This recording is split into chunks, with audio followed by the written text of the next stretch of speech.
Il y a 3 semaines, le monde était tout à fait normal. Mais maintenant, au lieu d'humains vivants et respirants, il y a des zombies morts-vivants qui errent dans les rues comme si c'était l'apocalypse. Un type vêtu d'un équipement de protection sérieux fait le plein de provisions pendant que les monstres zombies continuent de se déplacer dans un état de transe. Et même lorsqu'il finit par sortir, ils sont toujours inconscients de sa présence et vaquent à leurs occupations habituelles de zombies. Il se ferait un chemin à travers la foule de zombies sans se soucier le moins du monde que ces choses mangent des cerveaux au petit déjeuner et va même jusqu'à les critiquer ouvertement. Les zombies eux-mêmes ne montrent aucune réaction à sa présence ou à ses critiques bruyantes.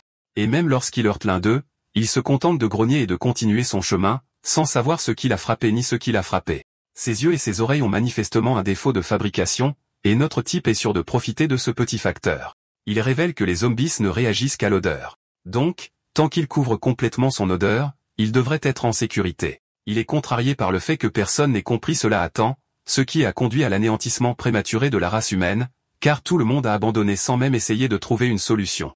Honnêtement, il ne sait pas qui est le plus stupide à ce stade, l'humanité elle-même ou les zombies. Et pendant ce temps, une silhouette l'observe depuis un bâtiment au-dessus. Il remarque le zombie et est choqué de le voir établir un contact visuel direct avec lui. Avec le sourire le plus effrayant qui ferait passer Freddy Krueger pour un personnage de dessin animé, notre type regarde autour de lui avec incrédulité. Et quand il regarde en arrière, le zombie n'est plus là-haut. Il descend maintenant en utilisant un ascenseur, ce qui ne fait que lui faire encore plus peur. Les zombies sont censés être des êtres de très bas niveau, incapables d'utiliser leur sens à part l'odorat, mais il voit ce monstre se diriger vers lui comme si de rien n'était.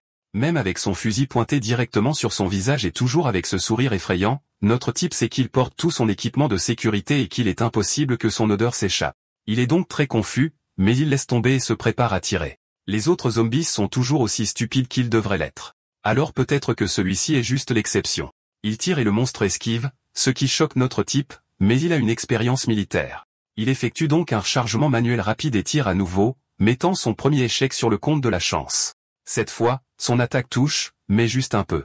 Le zombie n'est pas affecté le moins du monde et sourit même davantage, comme si son sourire n'était pas assez effrayant. Il essaie de recharger, mais le zombie s'est déjà trop approché et lui lance une bouteille, qui le rate et se brise sur le sol à la place. Mais le contenu, du sang, éclabousse notre type. C'est très mauvais car cela va activer la seule chose que ces zombies peuvent percevoir, c'est-à-dire l'odeur. Et comme le zombie intelligent l'avait prévu, les autres se précipitent immédiatement vers notre type comme des animaux affamés vers leur prochain repas. Dans une note, on voit où quelqu'un a noté des faits importants, comme le premier zombie vu il y a 3 semaines, les zombies étant sensibles uniquement à l'odeur, en particulier celle du sang, et le fait que des zombies intelligents existent, un fait que notre type, qui court maintenant pour sauver sa vie, ignorait malheureusement. Il essaie de leur tirer dessus, mais il y en a beaucoup trop, et il le coince bientôt dans un coin. Les choses commencent à mal tourner pour notre type jusqu'à ce qu'il aperçoive une porte de sortie, qu'il utilise immédiatement et verrouille avec un simple verrou. Les zombies ne peuvent pas passer car, bien qu'ils puissent le sentir, ils sont toujours trop stupides pour faire fonctionner un simple verrou. Les choses s'annoncent mieux jusqu'à ce que le zombie intelligent vienne de nulle part et ouvre la porte de l'extérieur, laissant passer ses merveilleux frères et sœurs. L'homme décide de se retirer et se dirige vers sa voiture, qui heureusement est à proximité, et il révèle que les élèves de l'école seront en danger si cela continue. Pendant ce temps, le zombie intelligent reprend des mots-clés de sa déclaration, comme élève à l'école, et son sourire diabolique revient, signifiant qu'il prépare quelque chose de mauvais. À l'école, le capitaine donne aux élèves un cours accéléré sur la façon de se défendre contre les zombies, et il leur apprend à ne jamais balancer une batte car les zombies peuvent facilement les attraper de cette façon. Au lieu de cela, il devrait les frapper en plein dans la bouche pour leur enlever la tête d'un seul coup. Il les avertit également de ne pas passer en mode berserk complet sur eux car ces monstres ne meurent pas facilement.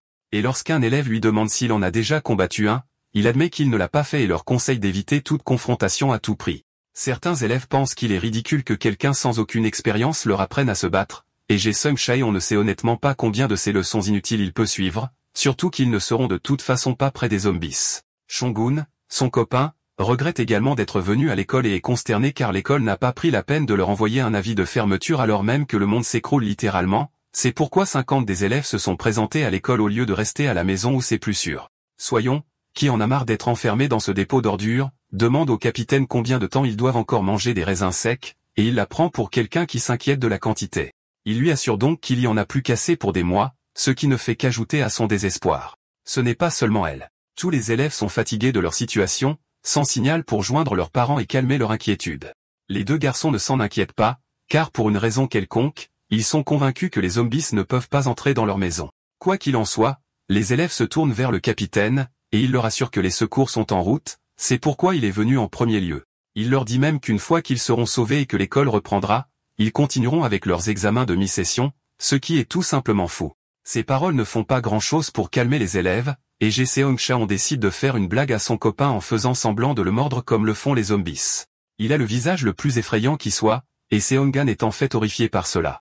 Mais Jae Seong-cha on en rit simplement. Son rire a dû attirer l'attention du capitaine et l'a ennuyé car la seconde suivante, il sort sa carte de professeur et appelle Jae Seong-cha pour venir démontrer ce qu'il vient d'enseigner. Jae se demande pourquoi c'est toujours lui qu'on appelle, surtout quand il n'était pas le seul à rire au départ.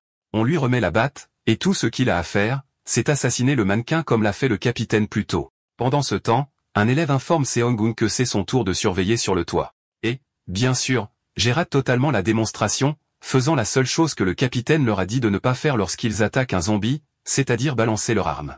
Seong-gun se dirige vers le toit où il voit une jolie fille debout là. Seong-gun tremble d'hormones mal car il n'arrive pas à croire que la si jolie Yanae se tienne devant lui. Elle le salue et demande à rester un peu plus longtemps, ce qui ne lui pose absolument aucun problème. Il s'avère qu'il avait toujours pris le même bus qu'elle, bien qu'il doute qu'elle l'ait jamais remarqué. Il a un énorme béguin pour elle depuis lors et souhaite parfois secrètement que ce bus soit la seule chose qui reste dans ce monde pour qu'ils puissent être ensemble pour toujours, ce qui est juste un nouveau niveau d'effrayant. Ils passent un peu de temps ensemble sur le toit, et tout le temps, notre garçon rougit comme un fou.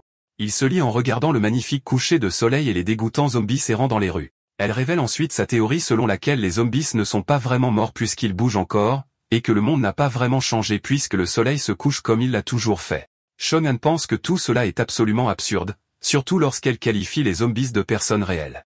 Elle essaie d'expliquer que les zombies ne sont que des étiquettes qu'ils ont données aux victimes de cet incident et que personne ne sait vraiment ce qui se passe dans leur esprit ou s'ils gardent toujours rancune à la personne qui les a mordus contre leur volonté. Notre MC, Seong-han, n'est pas d'accord avec elle, mais le regrette immédiatement car cela la contrarie visiblement. Juste au moment où il commence à craindre que le fait de ne pas être d'accord avec elle ne la fasse pas l'aimer, ils sont interrompus par ce qui ressemble au crissement bruyant d'une voiture d'un film rapide et furieux. Ils sont choqués de voir leur infirmière scolaire conduire comme une maniaque absolue, renversant tous les zombies sur son chemin. Il s'avère que c'est le même gars en équipement de protection qui a eu des problèmes avec un certain zombie intelligent. Sa conduite folle l'amène à heurter un arbre, et les zombies commencent à se rassembler autour de lui. Mais lorsqu'il essaie de sortir, son pantalon se coince sur le siège de la voiture. Cela l'immobilise pendant une seconde, et les zombies, sentant le sang sur son costume, se précipitent pour l'attaquer. Il se trompe s'il pense qu'il va tomber aussi facilement car il se déchire de son pantalon, esquive les attaques de zombies et court vers la clôture de l'école, qu'il franchit avec succès. Les enfants se précipitent en bas et informent le capitaine du retour de l'infirmière. Ils le laissent entrer dans le bâtiment de l'école. Reconnaissant que les zombies qui l'ont suivi ne peuvent pas franchir la clôture de l'école, il enlève son masque et se vaporise avec quelque chose qui ressemble à un insectifuge. Les zombies sont toujours bruyants à l'extérieur, ce qui l'énerve au plus haut point. Alors, il sort ses fusils et démolit le cerveau de l'un d'eux, tirant à travers la fenêtre devant les élèves. Le capitaine n'est pas très fan de ça, mais l'infirmière lui rappelle que ces zombies pourraient un jour entrer dans l'école, et il ne saurait pas quoi faire. Il se fiche de l'opinion de quelqu'un qui ne fait que jacasser en classe et qui n'a jamais affronté un zombie. Alors, il se met à critiquer le capitaine devant les élèves.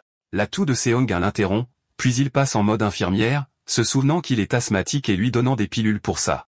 L'infirmière l'avertit que le médicament peut lui causer de l'insomnie comme effet secondaire, mais il le prend quand même et ressent un soulagement instantané. Il a toujours eu des symptômes de temps en temps étant enfant, et il a laissé son inhalateur à la maison, mais l'événement fait que Yann se soucie de sa santé, alors notre garçon considère cela comme une énorme victoire.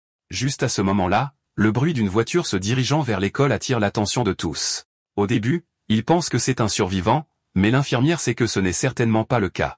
On a de nouveau une note rapide avec un récapitulatif de tout ce qui se passe dans l'école, y compris comment 50 élèves sont venus sans savoir qu'ils seraient piégés, comment ils n'ont que de vilaines rations d'urgence pour tenir un mois, et comment le professeur de PS, qui est aussi leur capitaine, et l'infirmière de l'école ne sont pas les meilleurs amis du monde. L'infirmière est la première à voir qui conduit réellement la voiture et est horrifiée à la vue d'un zombie conduisant un bus vers l'école, alors il dit à tout le monde de s'enfuir. Le zombie traverse la porte de l'école, créant une entrée VIP pour les autres, et le capitaine ordonne à tout le monde de se rendre aux étages supérieurs. L'infirmière reconnaît ce zombie comme étant l'intelligent qui lui a causé des problèmes plus tôt, et les autres zombies n'hésitent pas à utiliser la magnifique entrée qu'il vient de créer. Il essaie de lui tirer dessus, mais il s'échappe, et les zombies se faufilent maintenant. Alors, il se concentre sur le fait de donner aux élèves le temps de se rendre aux étages supérieurs. Les zombies sont implacables, et l'infirmière fait de son mieux, mais il ne peut pas tous les repousser. Alors, Une fois que les élèves sont devant, il s'enfuit avec le capitaine. Il finit même par sauver la vie du capitaine, et cette expérience de mort imminente laisse l'homme secoué jusqu'à la moelle.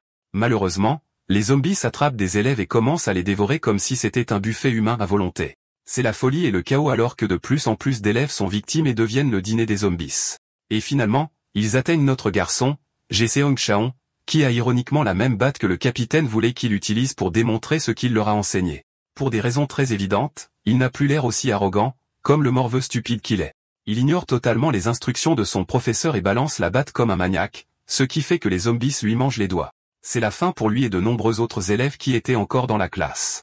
Le reste des élèves a réussi à atteindre les étages supérieurs où l'infirmière de l'école les attend. Seong-gun est déjà là aussi, mais il se retourne pour voir sa précieuse Yeon-ae en difficulté avec des zombies sur ses talons.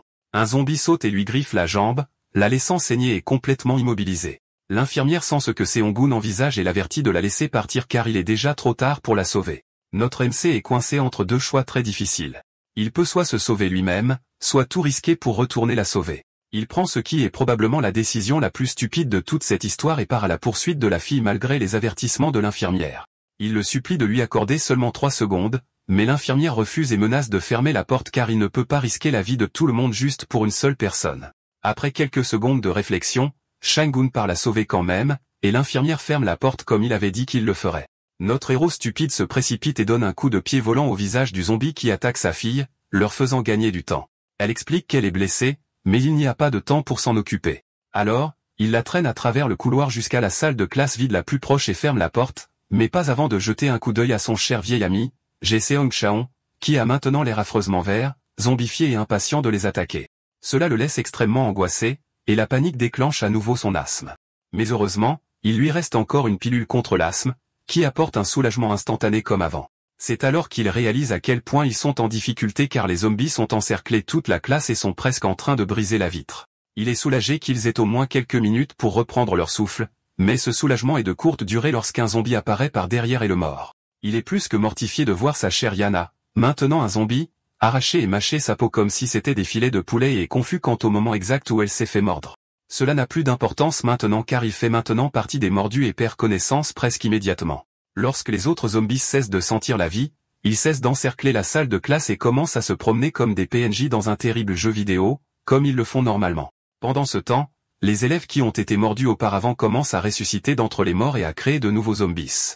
On a une autre note qui explique ce qui se passe une fois qu'on se fait mordre. Vous mourrez, votre sang coagule et vous revenez en tant que zombie en moins de 10 à 30 minutes. Il est également indiqué que vous pouvez être infecté par des morsures ou des blessures, une information que notre MC aurait probablement aimé connaître. En parlant de notre garçon, il ressuscite d'entre les morts tout vert et effrayant comme nos autres amis zombies car ces 10 à 30 minutes sont écoulées. Seong-gun se réveille avec un mal de tête carabiné et aucun souvenir. Il perd rapidement la vue. Tout ce qu'il peut comprendre de toute cette situation, c'est le fait qu'il est maintenant un zombie, et il devient très difficile pour lui de marcher ou même de bouger. Il a l'impression d'être piégé, mais encore une fois, il ne sait même plus ce que signifie être piégé, et soudain, il ne sait plus ce qu'il est ni pourquoi il est ici. Il perd sa conscience petit à petit, et bientôt il n'y a plus que l'obscurité totale tout autour de lui. Il ne peut rien sentir, voir ou entendre. Pendant ce temps, de retour dans la classe, les élèves sont encore très secoués et pleurent à chaudes larmes, et l'infirmière leur ordonne de signaler combien de personnes ont survécu. Ils font un compte rendu et signalent que seulement 19 des 50 élèves ont survécu. Il prend un air dur et exige que quiconque a été blessé ou mordu s'identifie. Et quand il est sûr que la voie est libre, il ordonne à 2 élèves de monter la garde. Il leur ordonne également d'arrêter de jacasser car cela pourrait révéler leur odeur et de fermer toutes les fenêtres et les portes des classes. Les élèves troublés demandent s'ils sont coincés au 2e étage, mais il leur assure que comme la nourriture est au 2e étage, tout ira bien. De plus, l'équipe de sauvetage viendra par hélicoptère, il leur sera donc de toute façon plus facile d'accéder au toit depuis le 2e étage. Les élèves ont le cœur brisé alors qu'ils comptent leurs pertes, certains réalisant que leurs amis sont partis tandis que d'autres sont soulagés de voir que certains sont encore en vie. Cette démonstration brise quelque chose à l'intérieur de leur capitaine, alors il essaie de les encourager et d'apporter un arc-en-ciel à leur journée comme une mascotte de dessin animé pour enfants, leur promettant un sentiment de normalité une fois qu'ils seront sortis d'ici et leur assurant qu'ils s'en sortiront vivants. Cela fonctionne réellement, et l'ambiance s'améliore un peu. Mais juste après ça, ils replongent dans une mer de dépression et de désespoir. Un ordre de l'infirmière de fermer toutes les fenêtres les interrompt, et ils font immédiatement ce qu'on leur dit alors que le soleil commence à se coucher. Plus tard dans la nuit, l'un des élèves jette un coup d'œil dehors et aperçoit notre morveux, Jae-seong, maintenant un zombie, juste en train de se détendre sur la pelouse, debout parfaitement immobile. Un autre élève le rejoint, et ils reconnaissent certains de leurs autres camarades de classe dans l'assemblée de zombies qui se tiennent juste dehors, incapables de les voir. La pensée de devenir juste comme l'un de ces zombies leur donne des frissons dans le dos. Et l'un des élèves morveux, qui est évidemment un tyran, ordonne à Hanho de fermer les fenêtres. Il essaie de lui rappeler sa place et d'affirmer sa domination, mais Hanho se souvient avec une grande affection de la façon dont il a crié comme une fille qui vient de se faire annuler son rendez-vous chez le coiffeur lorsque les zombies les poursuivaient. Pendant ce temps, à l'extérieur de l'école, une fille humaine rôde, sans protection. De retour au premier étage, Shang-gun est immobile avec sa petite amie zombie. Et pour lui, il a l'impression de s'enfoncer de plus en plus dans un tourbillon d'obscurité alors qu'il continue de perdre sa conscience jusqu'à ce qu'il ne reste plus rien. Puis soudain, il perçoit une odeur étrangement familière, une odeur qui lui rappelle le premier jour où Jean lui avait parlé. Ils étaient dans le bus scolaire, et ils étaient très en retard. L'odeur provenait de son shampoing Girly car elle n'avait pas eu assez de temps pour sécher ses cheveux ce jour-là. Et lorsqu'ils sont arrivés à l'école, elle lui a dit de rester à ses côtés pour ne pas s'attirer les foudres du directeur. Fidèle à cela, le directeur distribuait des blâmes aux élèves en retard comme le Père Noël avec des cadeaux. Mais il s'est égayé quand il a vu son élève vedette entrer, et il était inquiet quand elle lui a dit qu'elle s'était blessée à la jambe en chemin. Seong-gun avait pris le risque d'être en retard pour l'aider. Elle a menti pour sauver sa peau et celle de Seong-gun, et c'était le premier acte de gentillesse qu'elle lui ait jamais montré. C'est l'odeur qu'il perçoit maintenant, et ça lui rappelle sa précieuse Yane. Il se souvient d'elle maintenant, clairement, mais elle est toujours un zombie sans aucune conscience. Il voit un peu, mais c'est encore flou, et il peut bouger, mais il est toujours tremblant et chancelant. Il atteint une obstruction sur son chemin, qu'il reconnaît comme une porte. Il faut quelques tentatives, mais il finit par comprendre comment la faire fonctionner et l'ouvre, entrant dans le couloir rempli de ses semblables zombies.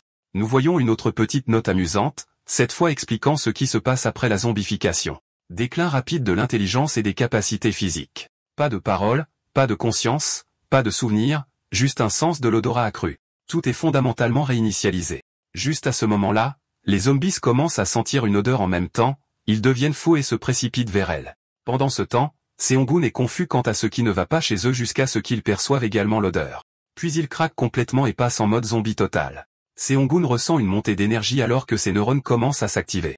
Son cœur se met soudainement à battre et ses cellules réagissent, provoquant une poussée d'adrénaline qui prend le contrôle de tout son corps afin qu'il soit prêt à attaquer. Les zombies se précipitent tous vers une seule cible. La fille se faufile autour de l'école et il la trouve et l'entoure alors qu'elle escalade la clôture. Les zombies sont implacables, et juste au moment où la fille réalise qu'elle a des ennuis, ils augmentent rapidement en nombre, et notre gars, Seong-gun, est là aussi. Les zombies commencent à monter la clôture, et alors qu'elle recule vers le bord, un zombie tire sur sa chaussure, lui faisant perdre l'équilibre et trébucher par-dessus la clôture dans la piscine de zombies qui n'attendent que de la dévorer.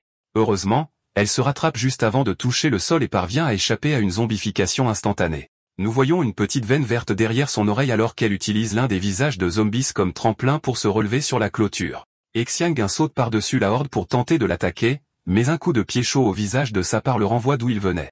Elle profite de cette occasion pour s'échapper proprement, sautant de la clôture au-dessus des zombies et atterrissant sur les évents, puis sur le bus scolaire, puis se dirigeant vers le côté du bâtiment. Les zombies ne peuvent pas grimper, donc ils ne peuvent pas l'atteindre là-bas. Du côté du bâtiment, elle avance lentement et prudemment, traversant jusqu'à ce qu'elle atteigne la fenêtre de la classe où elle frappe et demande poliment au garçon de service, à Hanho, de la laisser entrer. Shang-gun est toujours sur le sol avec du liquide qui coule de son visage, qu'il reconnaît comme du sang. Le fiasco commence enfin à se calmer maintenant, y compris le rythme cardiaque rapide, la rage explosive et les allusions fugaces de se sentir vivant pendant un instant là-bas. Il y a à peine une minute, chaque zombie courait vers une seule cible comme un groupe de fourmis vers une sucette tombée, mais maintenant il y a la paix et l'immobilité comme si cela ne s'était jamais produit. Tout est revenu à la normale, à être mort. Mais tout comme eux, son cœur ne bat pas non plus, même s'il a encore des pensées. Alors il se demande s'il est vraiment mort ou vivant ou peut-être un peu des deux. Il se souvient d'une leçon que son professeur lui a enseignée sur la théorie du chat de Schrödinger, qui stipule que lorsqu'un chat est dans une boîte où il a 50 chances de vivre, il n'est ni mort ni vivant. Pourtant, en même temps, il l'est tous les deux jusqu'à ce que quelqu'un ouvre la boîte. Cela n'a jamais vraiment eu de sens pour lui car il croyait que si le chat avait réellement la volonté de vivre, il sauterait hors de la boîte pour prouver qu'il est vivant. Son copain Jae-sung était en désaccord avec lui car le chat n'est toujours qu'un chat, et les chats aiment les boîtes, donc il ne sauterait jamais de lui-même. Il, bien sûr, a été puni comme d'habitude pour avoir parlé en classe, mais ce souvenir lui est resté et revient à notre MC maintenant de tous les temps. Ce Yoon commence à croire qu'il est réellement vivant car il a la volonté de vivre, alors il fait un pas puis un autre et commence son voyage de retour chez lui. Nous obtenons une autre note qui explique ce qui se passe lorsque les zombies sentent du sang humain. Leurs cellules commencent à réagir, et la basse pression artérielle entraîne une diminution de la température, ce qui les rend pâles. Mais une fois que l'odeur a disparu, le cœur et le pouls s'arrêtent à nouveau, et ils reviennent à la normale. L'infirmier est dans un coin en train d'essayer de dormir un peu, mais sa mère fidèle s'approche de très près de lui quand il entend le glissement de la fenêtre. Aono avait laissé entrer l'étrange fille, mais avant qu'elle puisse atterrir sur ses pieds, son arme est déjà pointée directement sur son visage. Il ne se souvient pas d'avoir donné à qui que ce soit la permission de laisser entrer qui que ce soit, et il ordonne à Aono d'expliquer ce qui se passe. Aono rapporte que la fille prétend être une survivante, mais l'infirmier n'est pas du tout convaincu et lui ordonne de prouver qu'elle n'a pas été mordue, la mettant sur la sellette. Alors que l'infirmier tient l'étrange fille sous la menace d'une arme, elle agit de manière étonnamment calme à ce sujet, parlant de la façon dont les armes sont probablement les armes les plus puissantes contre les zombies et ignorant totalement le fait qu'il y en a une pointée sur son visage en ce moment. Elle saisit le canon de l'arme et le pointe directement sur sa tête, le défiant d'appuyer sur la gâchette s'il ne lui fait pas confiance puisqu'ils vont tous devenir de la pâtée pour zombies de toute façon. Il vaut mieux y aller une fois et proprement, ou peut-être aimerait-il gaspiller une balle sur un humain. Quand il sent le manque de peur dans ses yeux, il la laisse partir, avertissant tous les autres de ne plus jamais aller à l'encontre de ses ordres et menaçant de virer quiconque laisse entrer qui que ce soit d'autre en guise d'échange. La fille ne peut pas croire que quelqu'un d'aussi impitoyable et barbare soit un enseignant pour les enfants, mais il hausse les épaules qu'il n'y a pas de mal à être très prudent, puis révèle qu'il y a en fait un zombie intelligent là-bas. Elle le reconnaît, et cela arrête l'infirmier dans son élan et ramène son attention. La fille explique sa situation à l'infirmier et au capitaine, et il s'avère qu'elle et d'autres personnes s'étaient cachées dans un bâtiment hautement sécurisé. Comme il savait que les zombies n'étaient pas très intelligents et ne réagissaient pas beaucoup au son. Vous ne pouviez accéder au bâtiment que si vous connaissiez le mot de passe, ils étaient donc sûrs d'être à l'abri des zombies. Elle et quelques autres résidents de l'appartement se sont tous rassemblés sur le toit en attendant d'être secourus, mais c'est à ce moment-là qu'ils ont vu quelqu'un passer à moto qui ressemblait à un survivant. Il portait un casque donc ils ne pouvaient pas voir son visage, mais comme il était couvert, ils ont supposé qu'il cachait son odeur. Étant les gens gentils qu'ils étaient, ils ont décidé de le laisser entrer et de lui dire le mot de passe, ne sachant pas qu'il venait d'inviter le diable littéral dans leur demeure. Il a entré le mot de passe et a eu accès au bâtiment, et seulement après être entré, il a révélé sa vraie nature avec ce même sourire effrayant. L'infirmier le reconnaît comme celui qui les a attaqués la veille, leur faisant perdre l'accès au premier étage de l'école. La fille n'avait jamais pensé qu'un zombie pouvait se déguiser ainsi. Et une fois qu'il est entré dans le bâtiment, il a fait à peu près la même cascade qu'il a faite à l'infirmier pendant qu'il rassemblait des fournitures. Il a sorti une bouteille remplie de sang humain et l'a renversée dans le bâtiment. L'odeur a immédiatement fait sa magie, attirant tous les zombies dans la zone alors qu'il partait. Seong-gun se tient maintenant devant son immeuble, et une fois qu'il entre, il ne voit que des taches de sang partout comme une scène de crime juteuse. Alors qu'il monte péniblement les escaliers, la fille continue son histoire à l'école. Son immeuble a été rapidement envahi par des zombies, et il n'avait rien comme des armes à feu. Ils étaient donc fondamentalement des proies faciles, mais sa rapidité de réflexion l'a amené à sauter dans l'autre bâtiment pour se mettre en sécurité. Elle a fait signe à ses amis de la suivre, mais c'étaient tous de vieux schnocks qui étaient plus qu'un peu hors de forme. Et peu importe combien elle les suppliait d'au moins essayer, ils ne pouvaient tout simplement pas le faire.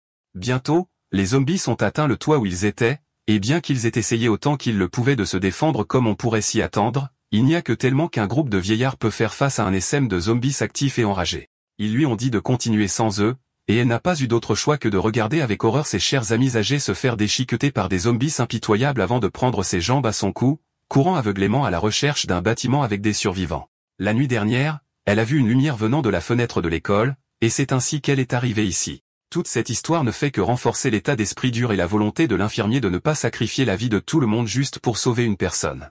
Et il réalise que le zombie intelligent n'attaque pas seulement au hasard, mais trouve stratégiquement des endroits avec des survivants et conduit les zombies à les attaquer.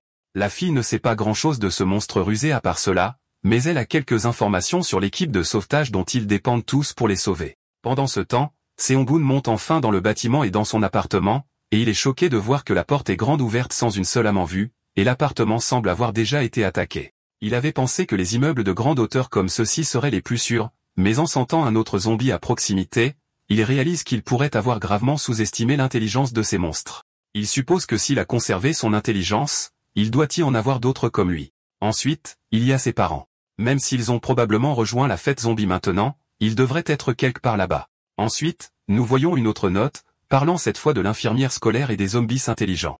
L'infirmière est une ancienne militaire qui préférerait parler des marines plutôt que d'enseigner, avec un étrange passe-temps, chasser avec une arme que personne ne sait d'où elle vient. Les deux idiots de la classe ont l'idée lumineuse de se faufiler dehors et d'ouvrir la fenêtre, impatients de fumer une ou deux bouffées maintenant qu'ils en ont l'occasion puisque les adultes sont tous en réunion. En plus, c'est leur dernière, alors ils vont en profiter à fond.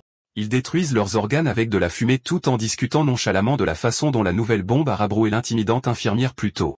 Juste à ce moment-là, ils surprennent les adultes en train de dire qu'il n'y aura pas d'équipe de sauvetage pour eux, et c'est là qu'il entend que l'équipe de sauvetage ne fouillera pas la ville à la recherche de survivants. Apparemment, le nombre de survivants n'a pas été identifié, mais un avion de transport atterrira sur une base aérienne à proximité. Donc, tout ce qu'ils ont à faire est d'y arriver en toute sécurité et à temps, et ils devraient être sur le point de quitter la ville des zombies. Tout cela, bien sûr, est une nouvelle très choquante pour les brutes. Alors que Aeno revient d'une course pour chercher de la nourriture, il surprend les brutes en train de parler de ce qu'ils ont entendu dire aux adultes. Onjun est le gars qui a écouté aux portes, et il révèle à Junji qu'il n'y a pas d'équipe de sauvetage et qu'un avion va atterrir à l'aéroport militaire, bien qu'ils ne sachent pas quand. Les deux idiots ont l'idée pas si brillante de quitter l'école et de courir vers l'aéroport eux-mêmes, car ils sont maintenant convaincus que l'infirmière ne peut pas les garder en sécurité comme elle l'avait promis. Juste à ce moment-là, ils ont remarqué le morveux qui a été envoyé pour leur chercher du pain, alias Ao. Alors ils lui prennent le pain et commencent à le dévorer, mais ils détestent ça et le réprimandent pour ça. Et le pain terrible est la goutte d'eau pour eux, renforçant leur décision de prendre leur vélo et de se casser de cet endroit. La force aérienne est près de Siongnam, et il y a aussi un aéroport et une installation de la force aérienne là-bas. Ayeon trouve le courage d'exprimer sa demande de les suivre, et ils ne sont pas trop enthousiastes à l'idée qu'ils se joignent à leur petit voyage de la mort.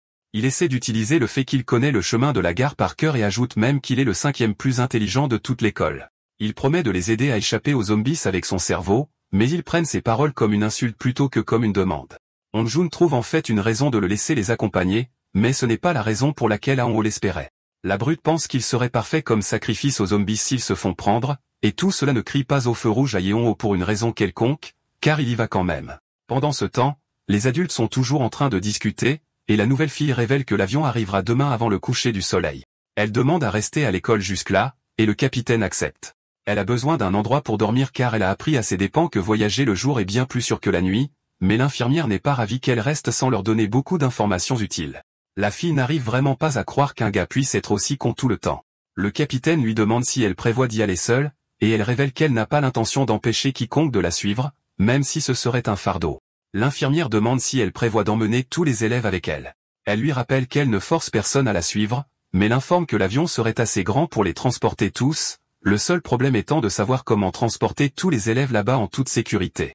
Il remet en question la fiabilité de ces informations, alors elle l'informe qu'il y a une base aérienne américaine à Songnam, d'où les troupes américaines se retirent. Il continue de remettre en question ses intentions, lui refusant évidemment sa confiance. Mais elle lui rappelle que dans leur situation, tenir qui que ce soit pour responsable est tout simplement stupide, et que tout ce qu'ils peuvent vraiment faire, c'est parier sur les meilleures chances de survie. Le capitaine essaie de s'interposer entre deux et explique à la fille que l'infirmière ne veut tout simplement mettre personne en danger, mais la fille leur rappelle la dure réalité que n'importe quel endroit est dangereux, peu importe où il se trouve. L'infirmière l'informe alors qu'ils sont plus en sécurité ici parce qu'il assure personnellement leur sécurité. Juste à ce moment-là, ils sont distraits par des bruits de moteur et sont consternés de voir 3 des élèves quitter l'école sur leur vélo.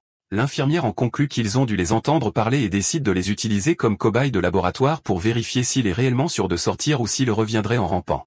Aon et la bande s'éloignent à toute vitesse sur les vélos, s'échappant avec succès de l'école, et il craint qu'ils ne soient trop exposés et que leur odeur ne commence à se répandre. Mais les brutes sont assez confiantes que les zombies ne les rattraperaient que dans leurs rêves. Ils passent en trombe et parviennent à éviter leurs camarades de classe, maintenant des zombies.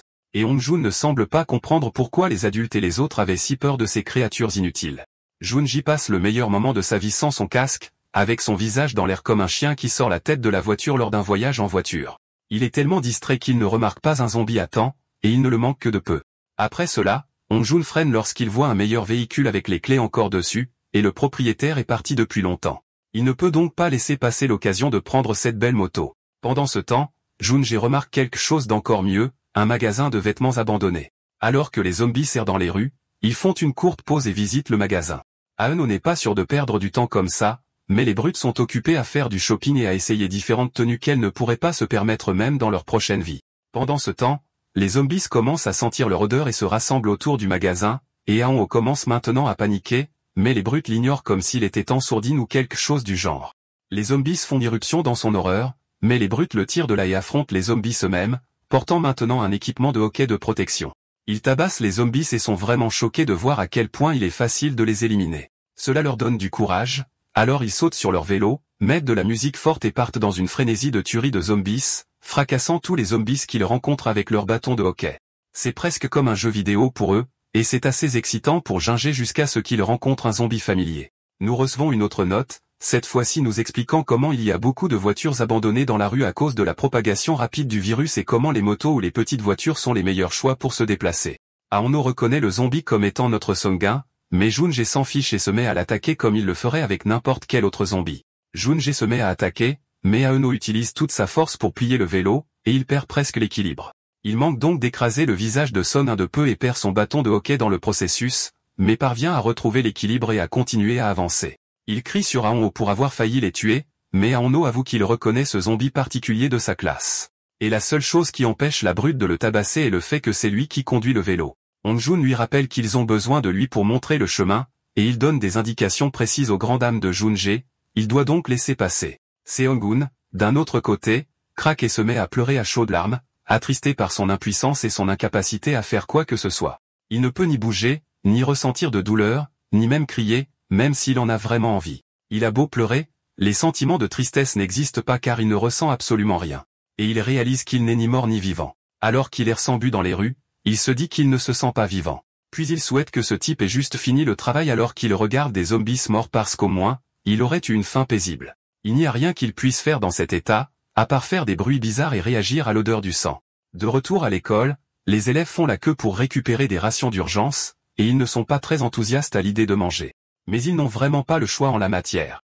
Sojin, la nouvelle fille, les aide, mais l'infirmière a un problème avec ça parce qu'elle n'est pas enseignante, alors elle s'offusque et s'en prend à lui, le capitaine essayant de servir de médiateur comme d'habitude. À sa consternation, le capitaine découvre qu'il commence à manquer dangereusement de nourriture. Le capitaine est confus car il est sûr qu'il avait beaucoup plus de nourriture empilée. Il donne donc du pain aux autres élèves pour compenser. Et lorsque les autres élèves sentent ça, ils en concluent qu'ils sont à court de nourriture. Ils discutent également de la façon dont les délinquants Hongjun et Junji se sont enfuis avec Aono et de la façon dont ils ont appris qu'il n'y avait pas d'équipe de sauvetage pour eux. Cela initie un sentiment d'inquiétude, et ils commencent à envisager de suivre les traces des brutes. Pendant ce temps, le capitaine se creuse la tête car il est sûr d'avoir mis en sécurité au moins 2 mois de nourriture lorsque le virus a commencé, mais l'infirmière lui rappelle qu'une partie a été laissée dans l'unité de stockage au premier étage. Le capitaine supplie alors l'infirmière de descendre la chercher puisqu'il est celui qui a la combinaison, mais il refuse car c'est beaucoup trop dangereux et il y a déjà du sang sur son équipement. Sojin souligne le fait qu'il a une arme, mais l'infirmière l'informe que son arme est destinée à autre chose. Et d'ailleurs, il n'y a pas besoin de se précipiter car ce n'est pas urgent. Elle est déçue de son comportement, mais le capitaine décide de l'accepter et de descendre à la place. Et elle s'inquiète pour lui, mais il explique que c'est sa responsabilité puisque c'est techniquement de sa faute si elle est toujours là-bas en premier lieu. Il regrette encore de ne pas avoir pu protéger les enfants la première fois, alors il décide d'utiliser ça pour se rattraper et être réellement le super-héros qu'il pense qu'il est. Il rayonne de chevalerie, et elle en est touchée. Alors elle lui prête son parfum pour cacher son odeur, mais elle l'avertit que ça ne durera pas trop longtemps et lui souhaite bonne chance parce qu'il va vraiment en avoir besoin. Alors qu'il s'en va, l'infirmière le critique et retourne dans la classe pour assurer aux élèves de ne pas s'inquiéter pour la nourriture car il prévoit de descendre et de la chipper dès qu'il en aura l'occasion et de regagner leur confiance. Le capitaine se faufile dehors et descend les escaliers avec sa fidèle batte, et il tombe tout de suite sur un zombie. Mais grâce au parfum, le zombie ne le sent pas du tout, et il l'évite. Il atteint la réserve et trouve les provisions exactement là où il les avait laissées, et on a une autre note, qui explique cette fois la faiblesse du zombie. Détruire complètement la tête, c'est-à-dire le cerveau, tuerait un zombie, mais attaquer toute autre partie du corps ne servira à rien car il ne ressent pas la douleur. Seongun retourne à l'école, toujours en transe et aspirant désespérément à échapper à sa solitude même s'il sait que c'est sans espoir. Il trébuche et tombe face contre terre où il perçoit une forte odeur, qu'il reconnaît comme étant de l'essence qui fuit d'un véhicule à proximité. Il entend alors un rire étrange, et ça vient de sa bien-aimée Yeon-A zombifiée, et ça l'alerte. Le fait qu'elle puisse rire peut signifier qu'elle a peut-être encore des émotions, et si c'est le cas, il pourrait y avoir une lueur d'espoir. Les délinquants traversent les rues sous la direction de Yeon-A, et Hongjun remarque à quel point il est étrange de voir le métro ne pas bouger, mais avec beaucoup de zombies piégés dedans. C'est en fait un peu déprimant et ennuyeux, alors il jette son bâton de hockey. Mais Junji, qui avait perdu le sien, le ramasse, toujours en quête de plus de plaisir. L'endroit entier est complètement désert de vie et d'humains, et ils ne l'auraient probablement jamais su s'ils étaient restés à l'école. Les zombies arrivent toujours, et ça commence à lasser Hongjun. Junji, d'un autre côté, a encore beaucoup d'énergie et continue de frapper les zombies même quand Hongjun lui dit de se calmer. Il ignore totalement Hong-Jun et continue de décapiter les zombies jusqu'à ce que Hong-Jun le menace, et ça remet ses sens à zéro comme un chat arrogant qui vient de trouver son maître. Pendant ce temps, le zombie intelligent les repère depuis un bâtiment avec ce sourire tordu habituel. Shangun se dirige vers l'école et titube jusqu'à la bibliothèque de l'école. Pendant ce temps, le capitaine accède à la réserve, mais entend des pas qui ne ressemblent pas à ceux d'un zombie. Alors il va vérifier et découvre que c'est un zombie. Il le sent presque, alors il se dit qu'il ferait mieux de prendre ce dont il a besoin et de se casser d'ici avant que le parfum ne s'estompe. Xiangun, d'un autre côté, est occupé à lire un livre. Et alors qu'il feuillette les pages, au plus profond de sa tête, ses neurones s'activent. Et il se rend compte que son niveau de concentration a augmenté de façon exponentielle car il absorbe maintenant l'information plus vite qu'un ordinateur portable en scannant simplement les pages. Si ça lui était arrivé avant, avoir de bonnes notes aurait été un jeu d'enfant, alors il transporte une montagne de livres et commence à les dévorer comme si c'était un buffet à volonté. Il se dit qu'en réalité, il est fondamentalement mort cérébral et que toutes ses fonctions corporelles ont été arrêtées. Mais son odorat est toujours intact, et son cerveau s'éveille quand il sent des gens. Ça expliquerait pourquoi il s'est réveillé quand il a senti le shampoing de Yanae et pourquoi sa conscience s'est activée à cause de la moto que Hong-Jun conduisait. Ce qu'il ne comprend pas, cependant, c'est pourquoi il est le seul à avoir conservé son intelligence et pourquoi sa capacité d'apprentissage monte en flèche. Puis il se souvient des pilules contre l'asthme qu'il a prises et que l'infirmière l'avait averti de leurs propriétés stimulantes. Il réalise qu'il a été mordu dans un état stimulé puisqu'il venait de prendre la dernière pilule, et que ça a causé des effets permanents sur son état zombifié. Pendant ce temps, le capitaine revient prudemment avec des cartons de nourriture, et les cartons prennent tout l'espace de ses bras, alors il doit laisser son arme de confiance derrière lui. Juste à ce moment-là, Shongun recommence à sentir l'odeur d'humain, et il passe en mode bête avec son appétit féroce qui revient fortement comme un réflexe. Le parfum doit s'être estompé, et le capitaine n'en a aucune idée, ni du fait qu'un zombie est déjà en train de ramper derrière lui, prêt à attaquer. Il se précipite vers l'homme, et au moment où il le remarque, il a déjà réduit la distance entre eux. Alors il lâche les cartons par peur et essaie de se défendre à main nue, puis s'enfuit dès qu'il en a l'occasion. Le zombie n'est pas loin derrière, et il l'attrape et lui mord l'épaule, ou du moins il pense que c'est ce qu'il a fait, mais en fait il a mordu l'épaule d'un autre zombie qui s'est interposé entre eux juste à temps. Mais c'est toujours un zombie, alors le capitaine est toujours terrifié par sa présence. Il utilise un tissu pour se couvrir le nez et la bouche, et quand l'autre zombie essaie d'attaquer, il le retient pendant que le capitaine se sauve. Le capitaine ne comprend pas ce qui se passe et ne veut pas rester assez longtemps pour le découvrir, alors il monte les escaliers en trombe jusqu'à la porte menant au deuxième étage et parvient à s'échapper, en verrouillant la porte derrière lui. Il prend une minute pour se réconcilier avec le fait qu'il vient de voir sa vie défiler devant ses yeux à plusieurs reprises, et ça l'a terrifié. Mais ce qui lui fait encore plus peur, c'est le coup qu'on frappe à la porte peu après. Au bout d'un moment, il ouvre prudemment la porte pour voir tous les cartons qu'il avait laissés tomber plus tôt, qu'il attend nonchalamment au pas de la porte sans aucun zombie en vue. Tout le monde n'en revient pas qu'il soit descendu tout seul pour chercher les provisions et qu'il soit revenu en tant que non-zombie, et il s'assure de bien le faire remarquer à l'infirmière alors qu'il reçoit les éloges des élèves, bien que l'infirmière semble impassible face à toute cette épreuve. Pendant ce temps, le véritable héros du jour, notre MC Seongun s'éloigne satisfait. Dans les rues, les délinquants et Yao continuent de se balader, et Hong-Jun est consterné de voir une belle voiture qui a été gâchée et abandonnée. Leur virée est interrompue quand un camion se met soudainement à les poursuivre de nulle part. Le camion ne se soucie pas des règles de circulation car il percute les voitures et leur roule dessus comme si de rien n'était. Et la personne qui le conduit n'est autre que le zombie intelligent avec son sourire effrayant à souhait qui poursuit les garçons sans relâche. Le camion est en quelque sorte en train de les rattraper, probablement parce qu'il est en train de tout défoncer sur son passage. Pendant ce temps, les garçons essaient de le distancer, mais ils ne peuvent pas défoncer les voitures comme lui, alors ils doivent les esquiver et ça les ralentit. Le camion retourne une voiture et elle atterrit sur Junji et Yao, les déséquilibrant et les faisant tomber sur la route dure. Le zombie intelligent ne ralentit même pas et continue de poursuivre Hong-Jun jusqu'à ce qu'il finisse par rattraper le pauvre garçon et le fasse tomber de son vélo, le faisant culbuter et tomber au sol, manquant de peu d'être aplati par le camion de quelques centimètres seulement. Le camion continue son chemin, et heureusement, personne n'est éliminé par cette rencontre.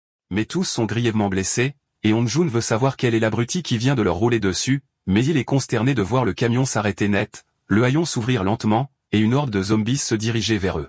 Ils prennent immédiatement leurs jambes à leur cou et essaient de courir dans l'autre direction, mais sont horrifiés de voir qu'il y a aussi d'autres zombies qui arrivent de ce côté. Ils sont maintenant dans de beaux draps car ils réalisent qu'ils sont complètement encerclés et qu'ils sont sur un pont donc ils ne peuvent pas sauter. Mais c'est alors que Eonho a l'idée géniale de sauter par-dessus les rambardes du pont et d'atteindre l'autre côté. Hong-Jun remercie ses étoiles d'avoir décidé de le laisser les accompagner, et il commence immédiatement à grimper.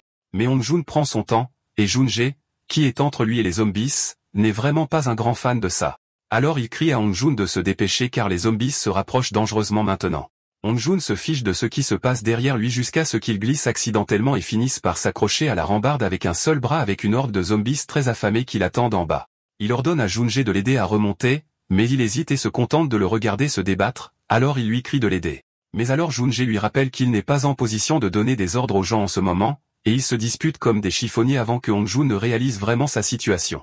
Ses cris se transforment alors en supplications pour sa vie, mais Junjae fait le plus grand geste de trahison de tous les temps et marche sur les doigts de Hong-jun, lui faisant perdre sa prise et tomber à sa perte. Et c'est comme cette scène du roi lion avec Mufasa et Scar. Mais cette fois, au lieu d'une ruée d'animaux sauvages, c'est une horde de zombies mangeurs de chair qui accueillent volontiers et font un bon repas avec lui. Ils grimpent jusqu'au sommet des rails, et Yao l'informe qu'ils doivent descendre de l'autre côté. Mais les zombies commencent maintenant à les rattraper, alors Yao réfléchit vite et a l'idée de simplement glisser le long des rails au lieu de descendre en toute sécurité. Une fois qu'il atteint l'autre côté, il est accueilli par une créature terrifiante, le zombie intelligent, et il lui demande où le jeune garçon se dirige. Alors il l'informe avec effroi de l'aéroport de Chanyam. Le zombie, étant un gentleman, propose gentiment au garçon de le déposer et on a une autre note. Cette fois, elle indique les caractéristiques des zombies quand ils sentent réellement le sang, qui sont une endurance accrue, des fonctions corporelles, l'intelligence, et peut-être aussi des émotions. Junjae, d'un autre côté, observe le zombie avec horreur alors qu'il charge le garçon dans une voiture comme s'il était une cargaison depuis le dessus des rails. Mais quand les zombies finissent par le rattraper, il n'a pas d'autre choix que de suivre le mouvement et de glisser le long des rails également. Mais en descendant, il heurte du métal détaché et dégringole au lieu de glisser et s'écrase face contre terre. Il est plus tard ramassé par le zombie intelligent, et il peut à peine bouger donc il ne peut pas se défendre car il est très blessé et faible. Alors, il ne peut qu'assister, impuissant, au spectacle du zombie qui l'entraîne, ravi de sa trouvaille. Quand Yao reprend finalement ses esprits, il se retrouve dans une cage sombre, et n'est pas ravi de se réveiller face à un zombie. Les zombies peuvent l'atteindre car ils sont à l'extérieur de la cage, et une voix de l'intérieur lui dit de se détendre car ils ne peuvent pas le toucher, et qu'il finira par s'y habituer. La femme demande si le bonhomme qui hurle dans la cellule est un de ses amis, en pointant Junji qui, contrairement à eux, fait un vacarme et demande qu'il lui demande poliment de la fermer, mais il révèle qu'il n'y a aucune chance qu'il l'écoute. La femme en conclut alors qu'il doit être une sorte de tyran, ce qui est tout à fait exact. Elle montre le zombie intelligent qui est juste assis devant eux et qui les fixe d'une manière effrayante et intense, révélant qu'il fait en fait des expériences sur eux en observant silencieusement comment les humains se comportent lorsqu'ils sont exposés aux zombies, ou du moins c'est sa théorie. Elle pense qu'il zombifie les survivants qu'il juge sans intérêt, puis capture ceux qui semblent intéressants, comme Yao et son ami. Elle révèle qu'elle est comme un précieux rat de laboratoire pour lui, car elle travaillait pour le centre de contrôle des maladies en tant que chef du département du centre de recherche sur les infections, Yamili. Elle pense qu'il ne la maintient en vie que parce qu'il pense qu'elle sait quelque chose sur les zombies. Mais en vérité, elle ne sait absolument rien, sauf que c'est un virus, ce qui est une connaissance assez répandue. C'est comme ça avec la science et les virus inconnus. Ils ne peuvent pas expliquer celui-ci, tout comme ils ne peuvent toujours pas expliquer la peste d'il y a 600 ans. Il n'existe aucun remède contre ce virus. Yamili admet avec honte que même avec toute leur intelligence et leur recherche, ils n'ont jamais pu identifier le premier patient parce que le virus s'est d'abord déguisé en grippe et s'est transmis par les fluides respiratoires comme les éternuements, ce qu'elle doit démontrer à un Yao dégoûté, mais elle lui assure qu'elle a été testée et qu'elle n'est certainement pas porteuse. Quoi qu'il en soit, c'est ainsi que cela s'est transmis, et tout le monde a traité cela comme un simple rhume. Ils ont donc continué leur vie sans savoir que c'était le début de la fin. À l'école, un des élèves de garde éternue parce qu'il fait très froid la nuit, puis il remarque une lumière venant d'en bas, de la bibliothèque. Il se demande à qui il devrait le dire et décide de le dire à leur capitaine car ils lui font plus confiance. Une fois que le capitaine reçoit le rapport, il promet d'aller vérifier et se demande si c'était la même personne que la dernière fois. Il se demande s'il devrait avouer et dire à tout le monde qu'il a en fait été aidé la dernière fois qu'il est allé au premier étage, mais ensuite les lumières s'éteignent. Et les élèves commencent à paniquer parce qu'il n'y a rien de plus effrayant pour les adolescents qu'une panne de courant. Seong-gun, qui est dans la bibliothèque, subit également la panne de courant. Il étudie donc un livre sur l'utilisation d'un générateur de secours. Le capitaine envisage d'en parler à Monsieur Wang, l'infirmier scolaire, car aller au premier étage dans l'obscurité serait bien pire, mais l'infirmier est en train de rattraper son temps de sommeil. Seong-gun, de son côté, se ferait un chemin à travers les couloirs remplis de zombies en bas jusqu'à l'endroit où se trouve le générateur de secours. Il le trouve, le remplit d'essence et l'allume. Juste au moment où le capitaine entend le bruit du générateur, le courant revient. Les élèves supposent immédiatement que c'est l'œuvre du capitaine puisque l'infirmier dort toujours, mais il sait que c'est définitivement son assistant zombie qui est à l'œuvre. Quand il l'interroge à ce sujet, il décide de mentir et de s'attribuer le mérite à nouveau, gardant cette information pour lui pour le moment, et les élèves le félicitent pour cela. Pendant ce temps, l'être réellement responsable de leur joie retrouvée continue de faire ce qu'il a à faire dans la bibliothèque, totalement indifférent. Yamili explique que le virus, autrefois considéré comme un rhume, passe par une période d'incubation avant la première mutation, qui est invisible à l'œil nu, mais la victime a déjà commencé le processus de zombification. La seule différence est que cette étape s'accompagne de graves symptômes dépressifs. Même dans ce cas, il n'aurait pas pu le savoir car la grippe et la dépression étaient parmi les maladies les plus courantes à l'époque, et on pourrait développer un remède contre la calvitie pendant le temps passé à s'inquiéter de cela. Les personnes infectées ont ressenti des symptômes comme la dépression, la latence et une soif inextinguible. Et bientôt, la seule chose à laquelle ils pouvaient penser était le goût de la chair humaine. À ce moment-là, le virus avait déjà commencé à se propager rapidement. Les fluides corporels sont entrés dans la circulation sanguine d'une victime par la morsure d'une personne infectée, et c'est ainsi que le virus s'est propagé. C'est à ce moment-là que les nouvelles d'agressivité ont commencé à circuler, les médias y accordant désormais plus d'attention. Pour une raison quelconque, ces zombies visent les artères du cou, mais il y a aussi des artères dans le poignet, ce qui serait une cible beaucoup plus facile. Ils préfèrent le cou, probablement parce qu'il est directement connecté au cerveau. Les victimes meurent médicalement, puis ressuscitent et perdent l'usage des fonctions corporelles, dépendant uniquement du système nerveux autonome. En d'autres termes, ils deviennent des zombies. Lorsque le travail de Yamili s'est effondré, cela ne lui a laissé aucune réponse, sauf que les infections primaires ont conduit à l'infection secondaire, que nous connaissons maintenant comme le virus zombie. Cela n'avait pas d'importance car en fin de compte, le virus s'est propagé plus vite que les nouvelles à son sujet, et certaines personnes ont été zombifiées sans même connaître la mutation primaire. Tout ce qu'ils savaient, c'est que si tu te fais mordre, tu deviens l'un d'eux. Un sifflement interrompt le petit cours accéléré de Yamili sur les zombies, et les zombies s'arrêtent immédiatement également. Elle est confuse, mais Yao révèle que le zombie intelligent a dû trouver un moyen de les entraîner en utilisant le conditionnement psychologique. Elle est donc sincèrement impressionnée par son intelligence. Le zombie intelligent se dirige vers la cage de Junji où il fait encore beaucoup de bruit et l'ouvre, lui ordonnant de sortir avec ce regard tordu sur son visage. On nous donne une autre note expliquant le virus zombie et sa relation avec la grippe. Yamili est choquée de voir un zombie parler, mais Yeon l'a déjà vu parler, donc ce n'est pas une surprise totale. Une fois que Junji est libéré, il est plus que prêt à affronter le zombie. Mais le zombie révèle qu'il n'est pas la cible et sort un visage plus familier, un Hongjun zombifié à l'horreur des trois humains. C'est bien Hongjun, mais maintenant zombifié avec du ruban adhésif sur la bouche et une rage brûlante de vengeance dans ses yeux. Pendant une minute, Junji ne peut pas dire s'il veut se venger de lui ou s'il est juste un autre de ces zombies décérébrés qui reniflent pour trouver leur prochain repas, mais il n'attend pas de le savoir et attaque en premier avec un coup de poing au visage du zombie. Il n'attend pas qu'il se rétablisse et l'accable d'attaque après attaque jusqu'à ce qu'il en ait assez et passe à l'attaque lui-même. Junji essaie de se défendre à main nue mais a du mal, et il l'attrape là où il le veut avec son coup mûr pour la morsure, mais le ruban adhésif gêne. Junji profite de cette occasion pour le repousser de son corps. Il continue ensuite son règne de coups de poing dans l'espoir de finalement éliminer le zombie de Hongjun. Il encaisse beaucoup de dégâts, mais reste debout, et finalement, il arrête ses coups de poing dans leur élan, puis sert à Junji un avant-goût de sa propre médecine avec un coup de poing violent au visage qui s'enfonce vraiment, expulsant probablement de force quelques dents et l'envoyant au sol. Yamili pensait avoir tout vu jusqu'à ce qu'elle voit le zombie Hongjun asséner un coup de poing massif à Junji comme ça. Yao pense que c'est peut-être parce qu'il se souvient de son humanité, parce que le coup de poing semble beaucoup plus personnel, et elle en doute fortement. Bien qu'elle admette que les habitudes pourraient persister, comme quand on apprend à faire du vélo. Les deux commencent à se battre au sol, et assez tôt, Junji supplie à l'aide comme un bébé trop grand. Yamili est surprise que Yao ne fasse pas grand-chose pour aider son camarade de classe, mais il explique qu'il ne le pourrait même pas s'il le voulait parce qu'ils sont toujours piégés dans une cage.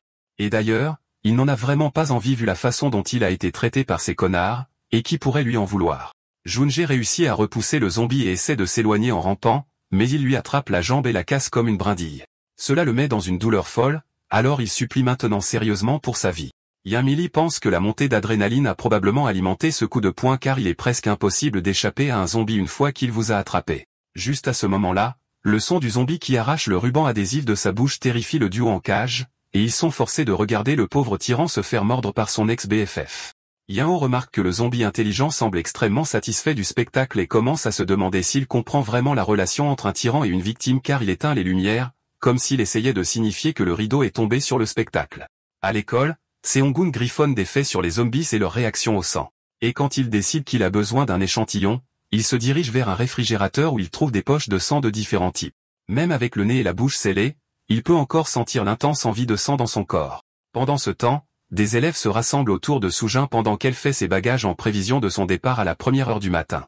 Ils essaient de la convaincre de rester avec eux, mais elle explique que même si c'est sûr ici, avec suffisamment de nourriture et de protection de la part des professeurs, la probabilité qu'une équipe de secours vienne les trouver est assez faible, et elle préférerait de loin aller trouver un avion de transport qui pourrait la transporter vers un abri permanent avec d'autres survivants. L'idée d'un lieu de repos semble attrayante pour les filles et certains autres élèves également, et ils commencent à se rassembler et à exprimer leur demande de l'accompagner. On nous donne une autre note expliquant que les zombies pensent que le sang est savoureux pour une raison quelconque et que cela active leur cerveau et leur sens, mais pas pourquoi. C'est une belle matinée, et Yao, qui n'a évidemment pas bien dormi, se réveille et trouve les portes de sa cage ouvertes sans aucun zombie en vue. Il réveille rapidement le médecin qui l'avertit que cela pourrait être un piège, mais il n'y a vraiment personne en vue, et cela semble trop beau pour être vrai. D'un autre côté, le capitaine est choqué de voir que certains élèves veulent soudainement suivre Sojin, et elle précise que c'était leur choix et qu'elle n'a forcé personne à quoi que ce soit.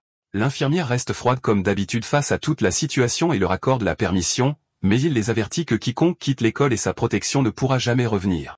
Avec ce revirement de situation, le capitaine décide de les suivre dans leur petite excursion scolaire de vie ou de mort. Seong-gun prend une poche de sang et en renverse une partie sur le sol, traçant une piste. Et comme il l'espérait, dès que les zombies sentent le sang, ils sont immédiatement attirés et viennent vers lui en rampant. Et juste comme ça, notre MC débloque une nouvelle compétence, le dressage de zombies. Le capitaine ouvre lentement un peu la porte qui mène en bas et jette un coup d'œil à l'extérieur, mais il la referme immédiatement même s'il ne voit aucun zombie à proximité.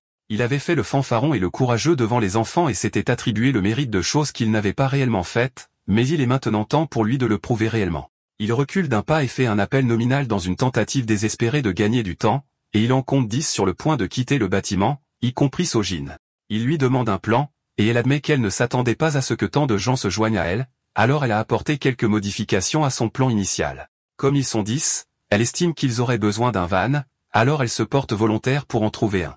Sojin passe immédiatement à l'action, sautant par la fenêtre et atterrissant sur le terrain de l'école.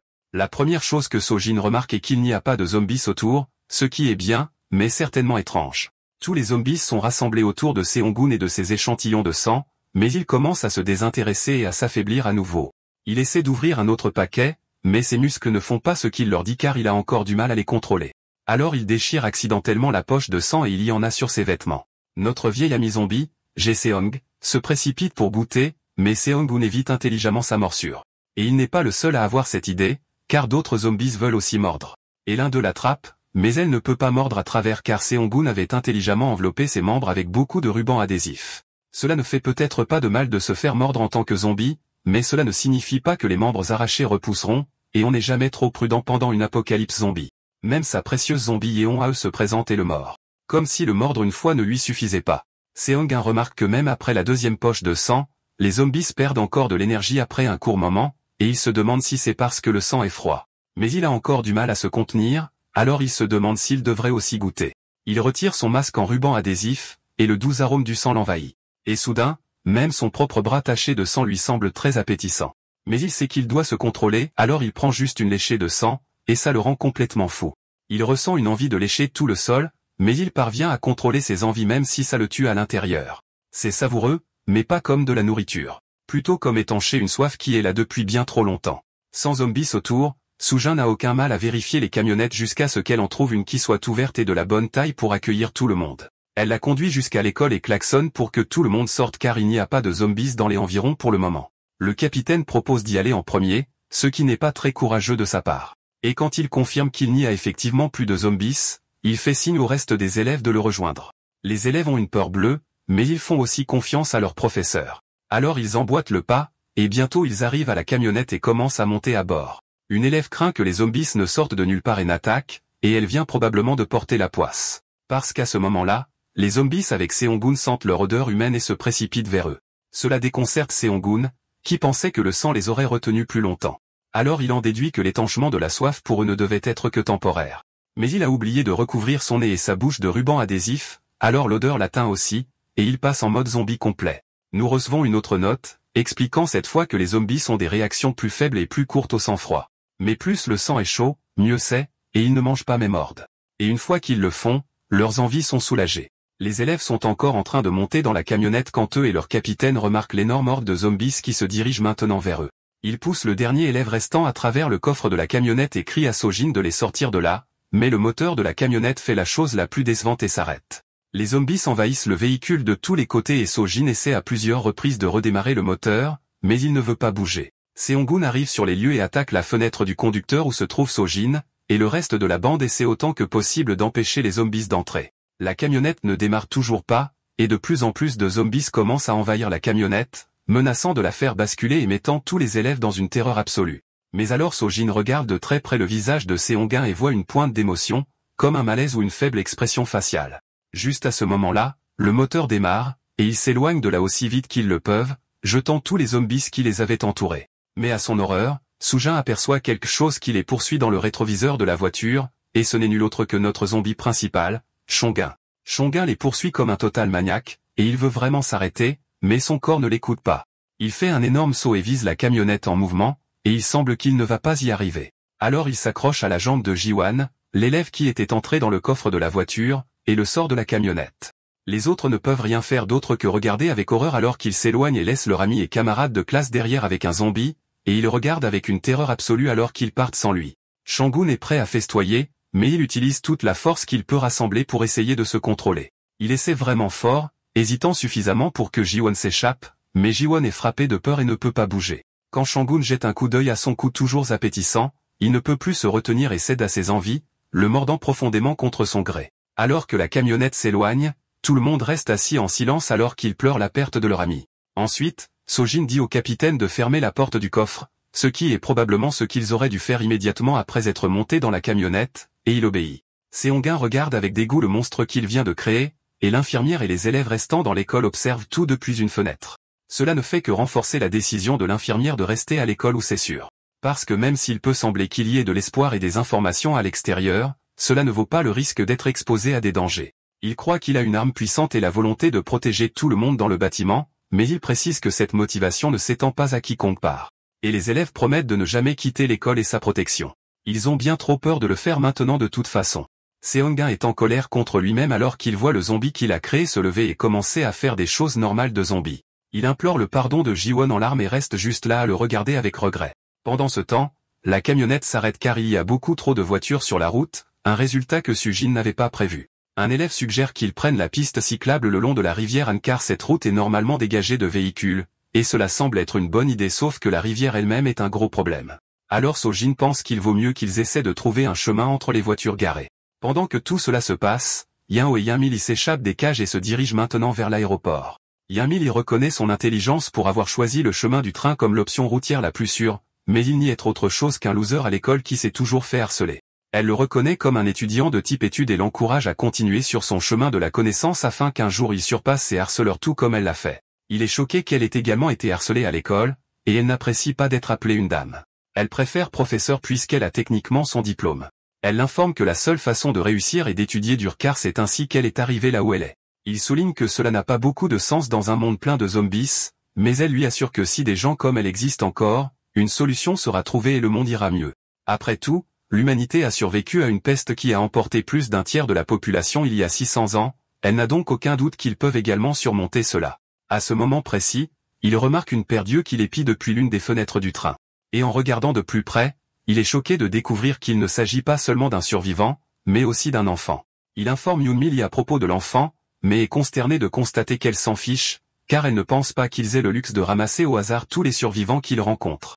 C'est pire parce que c'est juste un petit enfant qui pourrait s'avérer être un fardeau et les ralentir à long terme, donc elle est plus que prête à continuer leur chemin. Yao jette un coup d'œil dans le train et ne voit que le garçon et un zombie mort. Et aux grandes dames du professeur, il promet au garçon de le faire sortir, ignorant ouvertement tout ce que Yamili vient de dire. Elle est curieuse de savoir comment un garçon faible comme lui a l'intention de sauver un autre garçon faible, et il révèle que ce n'est pas parce qu'il a été persécuté que cela signifie qu'il n'aidera pas les autres qui sont dans le besoin. À ce moment-là, nous recevons une autre note expliquant qu'il est impossible pour les zombies de résister à l'envie de mordre et qu'il faut une autre méthode de contrôle. Alors Yeo prenne un énorme rocher, et après avoir dit au garçon de lui laisser de l'espace, il l'utilise pour défoncer la fenêtre, lui donnant accès au train. Il fait signe au garçon de le suivre, mais le garçon veut que sa maman vienne aussi. Yao espère désespérément qu'il ne parle pas du zombie mort, mais c'est le cas. Et c'est en fait un zombie vivant qui veut les attaquer. La maman zombie essaie de les attaquer, mais elle ne peut pas car, pour une raison quelconque, ses jambes sont attachées aux rails de la porte du train. Le garçon l'identifie comme sa maman, mais Yao essaie désespérément de le convaincre que cette chose n'est certainement pas sa maman. Après beaucoup de luttes, la maman zombie parvient à se libérer et vient immédiatement les chercher même si sa jambe est cassée. Il essaie de prendre l'enfant et de se diriger vers la porte, mais il y a un autre zombie qui les attend juste là. Alors Yeon commence à paniquer en réalisant qu'ils sont piégés avec un zombie bloquant l'entrée. Le professeur attrape un extincteur à proximité et se faufile sur le zombie qui bloque l'entrée, puis l'attaque par derrière et continue de l'attaquer jusqu'à ce qu'il ne reste plus rien. Le professeur leur ouvre un chemin et il s'échappe du train, mais non sans que le petit enfant ne grave l'image de sa maman zombie dans sa tête. Et pendant un instant, il semble qu'elle soit vraiment triste pour lui, mais personne ne le saura car il ferme la porte et quitte la zone. Il s'échappe et Yeon doit porter le garçon, remerciant le professeur Yeon-mi d'avoir eu un changement d'avis et de revenir pour les sauver. Elle demande le nom du garçon, et il s'identifie comme Kyun Bitan. Et quand elle lui demande combien de temps il a été dans le train, il lui dit qu'il y est depuis 10 jours, ce qui est juste terrible pour un petit enfant. Mais il révèle qu'il a en fait des crackers et de l'eau à manger car lui et sa mère étaient en route pour le zoo quand ils ont été attaqués et piégés. Il raconte son histoire sur la façon dont sa mère s'est blessée à la jambe et a été mordue par les zombies, alors ils ont dû se cacher dans le train. Et Yeon et le professeur sont confus quant à la façon dont la femme n'a pas attaqué son enfant quand elle s'est transformée. Il s'avère que la maman, bien que blessée, a enduré la douleur et a réussi à réconforter son fils pour l'empêcher de paniquer et d'être psychologiquement marqué à vie. Elle a menti en disant qu'elle allait bien alors qu'elle était sur le point de se transformer en zombie et lui a dit de manger ses crackers et d'attendre de l'aide. Alors qu'elle utilisait son propre lacet pour s'attacher au rail de la porte, elle a dit à son garçon de jouer à un petit jeu avec elle où il devait rester loin d'elle et faire signe à tous les étrangers qui passaient. Et en larmes, elle lui a dit de ne pas la laisser s'approcher de lui, sinon elle lui prendrait ses crackers. C'est la dernière chose qu'elle lui a dite avant de finalement perdre le contrôle et de se transformer. Il a fini par se lasser du jeu et a supplié sa maman de revenir, mais elle ne l'a pas fait parce qu'elle ne le pouvait pas, et c'est la fin de sa très triste histoire. Le duo ne pouvait même pas commencer à imaginer la douleur que la mère a dû endurer, alors il l'emmène avec eux dans leur voyage vers l'aéroport. Nous recevons une autre note, cette fois expliquant une théorie qui essaie de trouver s'il existe un moyen d'empêcher les zombies d'attaquer pendant une période prolongée, même s'ils sont constamment exposés au sang. Le groupe atteint enfin sa destination, et le professeur n'arrive pas à croire qu'il y ait une base militaire là-bas. Mais Yeon explique que peu de gens le savent et il le sait seulement parce qu'il vivait dans les environs. Elle demande pourquoi il ne rentre pas chez lui, et il est sur le point de répondre, mais ils sont interrompus par un drone qui plane au-dessus d'eux. Le professeur Yeon-mi s'enthousiasme et se précipite en avant dans l'espoir de trouver d'autres survivants. Et une fois qu'elle arrive, elle est agréablement surprise de constater que la porte est ouverte. Mais une fois qu'elle finit par l'ouvrir, ce qu'elle voit horrifie à la fois elle et Yeon-ho. Une énorme horde de zombies militaires se précipite pour les attaquer, et ils essaient de fermer la porte. Mais la force de l'autre côté est bien supérieure à leur puissance combinée, ils ne peuvent donc pas la fermer. Et les zombies commencent à se faufiler. Puis ils entendent une voix d'en haut. C'est l'armée cette fois, et ils sont chargés d'armes à feu, alors ils leur ordonnent de reculer pendant qu'ils font pleuvoir des balles sur les zombies. Pendant ce temps, de retour avec les étudiants dans la camionnette, Soo-jin essaie toujours de se frayer un chemin entre les voitures garées éparpillées dans la rue. Et dans l'une de ces voitures, les étudiants voient un homme mort et supposent que les zombies l'ont attrapé. En y regardant de plus près, ils réalisent que le pauvre gars s'est en fait suicidé, et il y a beaucoup d'autres personnes qui ont fait de même. Ils ne leur en veulent pas cependant, car il est compréhensible que certaines personnes veuillent mourir en tant qu'humains au lieu de vivre comme des zombies, bien que tout le monde ne soit pas d'accord avec cela, car certains pensent qu'il faut se battre jusqu'au bout et ne jamais abandonner. À ce moment-là, un bruit provenant de la radio interrompt leur petit débat, et c'est un message pour tous les survivants. D'accord, c'est la fin de l'histoire. Merci d'avoir regardé. À la prochaine.